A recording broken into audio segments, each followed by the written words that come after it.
Next one, act so that you can tell the truth about how you act. Kind of ties into what we Really just talked connects, about, really. yeah. Sure. Pursue what is meaningful, not what is expedient. Right. That's rule 7 in the book. So, here's a strange idea, but this is another example of, I think, where the physical and the metaphysical touch. So, we talked about what reality might look like. There's a material reality, let's say, that's what is, but then there's the reality of what could be, that's potential, it's something like that. And so potential has this weird existence. Well, here's another strange thing. You might say, well, what's the best way of conceptualizing reality at the highest level of abstraction? What is reality? There's this old Taoist symbol, the yin and yang symbol, eh? So there's a black serpent, and it has a white dot in it, and there's a white serpent, and it has a black dot in it, and they're tail to tail. And that whole symbol is Tao. And Tao means a bunch of things. It means potential. It means the way of life. So to live in Tao is to live in the proper manner. And you kind of live on the border between the black serpent and the white serpent. And then you say, well, what are those two things? Well, they're the two ultimate categories of reality, yin and yang. Well, how would you translate that into English? Well, masculine, feminine, that's one translation. But a better one, I would say, is order and chaos. You say, well, what's order and what's chaos? Well, order is when you're where what you're doing is producing what you want to have happen. Okay, so why is that orderly? It's because you can predict it. You do A, and you want B to happen, and B happens. So what does that mean? It means you know where you are, you know what you're doing, and things are working. And then you're calm, because there's nothing to be nervous about, and you're moderately happy because you're getting what you need and want. And there's evidence that you are competent because that's why things are working. That's order. Now, everyone knows that order can be shattered into disorder at the drop of a hat. You can be walking down the street and you're all happy and you're with your partner and, you know, she makes a mistake and steps off the curb and a bus hits her. It's like in 1 second you are not anymore in order. Like the bottom has fallen out of your life. And that's why there's a black dot in the white serpent. It's like, orderly as it is, look the hell out because your life can be flipped upside down in a moment. Right. Okay. Well, then sometimes you're in a dire state and everything looks absolutely hopeless and you get a new realization and bang, you know, everything snaps together. And so that's when you're in chaos and order can reveal itself. Okay, so order and chaos. You can think about it as the ice that you skate on with the water below. That's another way of thinking about it. Now you say, well, is that real? Is it really that the world is made out of order and chaos? Well, here's something weird. You have 2 hemispheres, right? And hypothetically, they were selected by the processes of natural evolution, right? They were selected by reality. Well, you have a right hemisphere and a left hemisphere. So it's kind of like, well, reality must have 2 elements because why would you need 2 hemispheres otherwise? And they do have relatively separate consciousnesses, those 2 hemispheres. You think, well, okay, we've been selected to have this bifurcated view of reality. Well, what are they specialized for? Turns out the left hemisphere is specialized for those places where your routines work. That's the left hemisphere. And the right hemisphere is specialized for all those places you go when you don't know what you're doing. So the left hemisphere is specialized for order, and the right hemisphere is specialized for chaos. And so then you might think, well, does that mean that the world being is really made out of order and chaos? It's like, well, if you use the Darwinian logic, that's what it means. Okay, so what does meaning signify? Well, here's what it is, as far as I can tell. So imagine that you're watching a gymnast, and 2 gymnasts. We'll start with the first one. And the gymnast pops out on the floor and does her routine, and she's like, she's on it, man. Like, you can tell this girl has put her 50,000 hours in, and every single thing, impossible thing she does in succession is flawless, right? And at the end, she, you know, what would you say? Voila. Displays herself to the crowd, right? And the crowd is like, wow, that's so impressive, because they think, wow, she's human and look what humans can do. And isn't that so cool? And they're so thrilled. And, you know, the judges go 9.8, 9.8, 9.8. It's like, because I think it's 10 points for gymnasts. And it's like, well, now what does the next gymnast do? Because how do you top perfection, right? Because you can't. But that's not true. You can. So the next gymnast comes out And she goes through her routine too, and it's perfect, but it's more than perfect because you can see that with every bloody move she makes, she's pushing herself right to the ragged edge of disaster. Like she's risking the performance of her life. And that means she's risking a big mistake because you risk that when you do the performance of your life. And you can just see her straining. It's like when you hear a great violinist or a great guitarist play something and they bend and twist all the notes so they're kind of rough and ragged and they know how to do it perfectly and they put this vicious edge on it. It's like you just love that. And so the gymnast is out there just stretching herself right to the limit of her ability, right? And then she does voila, right? And she's sweating and it's like triumph and the whole damn crowd just leaps to their feet because she was better than perfect. She was perfect in the way that will make her more perfect in the future. And that's meaningful. And that's why the crowd leaps to its feet. And she's on that border between chaos and order. And that's meaningful. And so what I would say is what your brain does for you is tell you when you're in the right place at the right time by infusing your life with significance and engagement. And it's saying, look, you've got the cosmos is lined up around you. It really, truly is. You're right in the right place at the right time. You're in your domain of competence. But you're stretching yourself so that you're actually improving at the same time. And that's perfect. It's absolutely perfect. And so I think for a long time we've cast doubt on the reality of meaning. That's part of the death of God. There's no real meaning in life. It's like, no.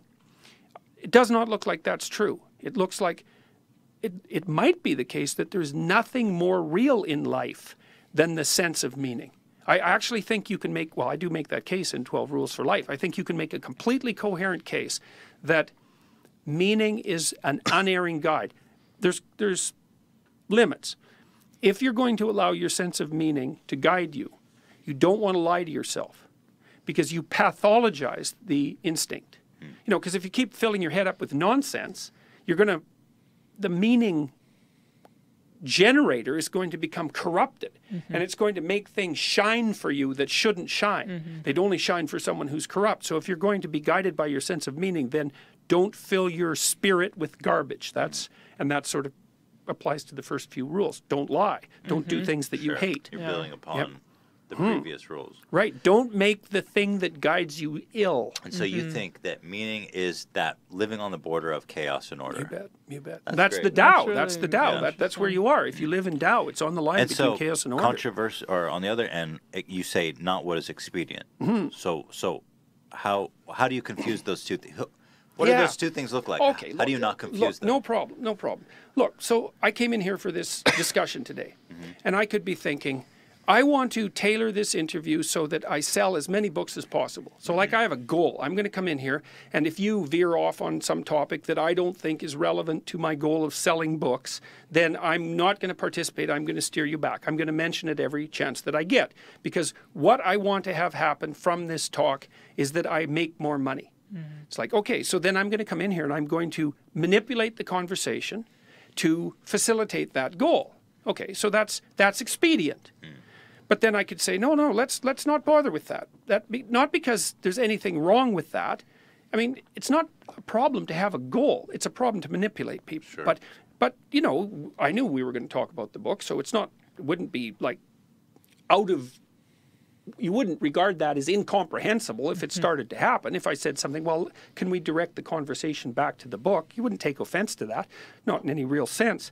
But what I would do, and what I want to do instead is come and, you guys like to have open discussions. And like what we're doing when we're having an open discussion is we're trying to elevate each other's spirits. And so that's like rule 9, right? Assume that the person you're listening to knows something you don't. It's like there's things you need to know. There's things I need to know. There's things you need to know. If we actually have a talk, maybe we'll all come away less stupid.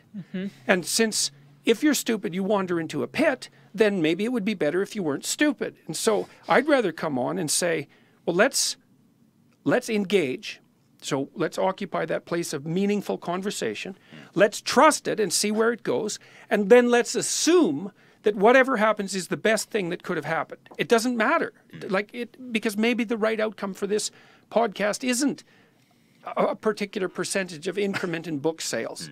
Maybe it's the fact that well, we got along and we decided to do something else together in the future, and or maybe 5 things in the future, or maybe it's more inspiring for the listeners. And so there's also this idea, this relates to the idea about truth. There's a real fundamental idea that's really deeply rooted in Western civilization, which is that the most daring possible approach to life, and I would say the most meaningful approach, is to tell the truth and let whatever happens happen. It's an adventure. It's like, so I could come in here and say, well, I'm going to craft this conversation so it's about my book. And it's kind of predictable. I know what's going to happen. But it's way more engaging to say, no, let's just have the best conversation we can have and then wait and see what happens. Well, that's way more, that's super interesting. That's way more interesting. It's So way almost, more meaningful. Almost, in other words, like short-sighted, expedient. That's right. That's the problem. I don't think there's anything that has longer vision than that sense of meaning. Okay, so I'll tell you something that's so cool. This just bloody well blew me away when I learned it. This is from Jung as well. So we talked about the idea of the self, right? So the self is everything you are and everything you could be across time. Okay, but here you are caught in this little fragment of time. But there's this you that has the potential across time.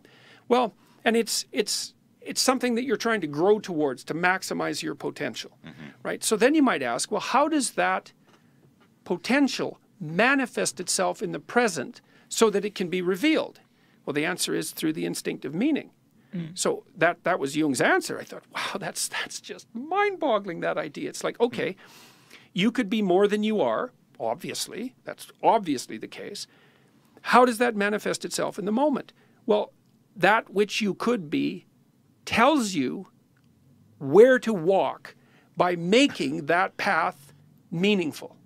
Wow. It's like, really? Could that be the case? Well, what else would make what you're doing meaningful? It's like, come up with a different explanation if you want. See if you can come up with a better explanation, because I don't think you can.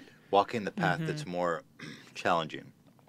Yeah, because you need to be optimally challenged, right? Because you're not. So here's a couple of things that we've learned recently. So I could say, well, why do we grow in a conversation that's genuine? Well, it's because we're sharing information, right? And then we build each other out of the information. We build ourselves out of the information. So that's just a cognitive approach. But here's something else that we've learned recently. It's like, let's say you go pick up a new, like a physical hobby.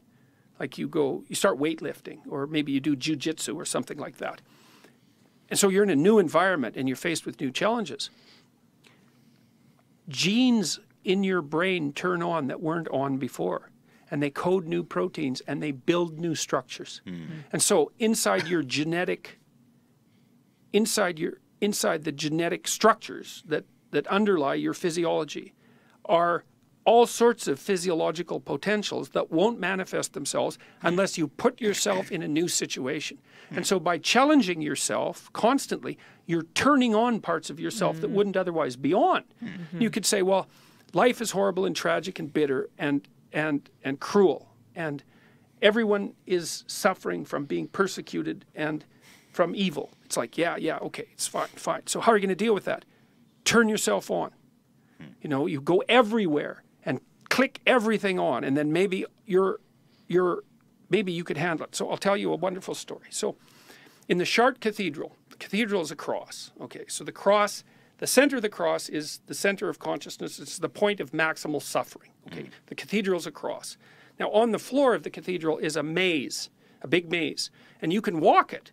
So you go into the maze at the bottom quadrant, and then you walk all the way through the bottom right-hand quadrant, completely walk through it, and then you get to the top right-hand quadrant, and you walk all the way through that. Then you get to the top left one, and you walk all the way through that, and the bottom left one, and then you come to the center.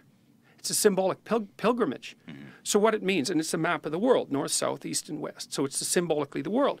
So the idea is that you have to walk through the entire world in order to get to the center. So you have to go everywhere and do everything to turn yourself on enough so that you can handle what's coming towards you. And you do that voluntarily. You open yourself up to the challenge. It's like, wow, I read all that. I thought, wow, that's such an amazing idea. It's so, and it's true, because, all you do if you shrink from life, Right. the more you shrink, the smaller you get, unsurprisingly, right? Sure, yeah. And the more you move forward confidently and willing to take on the challenge and the potential danger, then the stronger you get. And then you might say, well, what's the upper limit to that strength? Well, you're really good for you. That would be good. You're really good for you and your family at the same time. It's like, oh, bargain. You're really good for your family and your community at the same time. And then you're really good for all of those in a way that gets better and better across time. It's like, well, that would be the ultimate expression of human possibility. It's like, well, that's a hell of an antidote to chaos.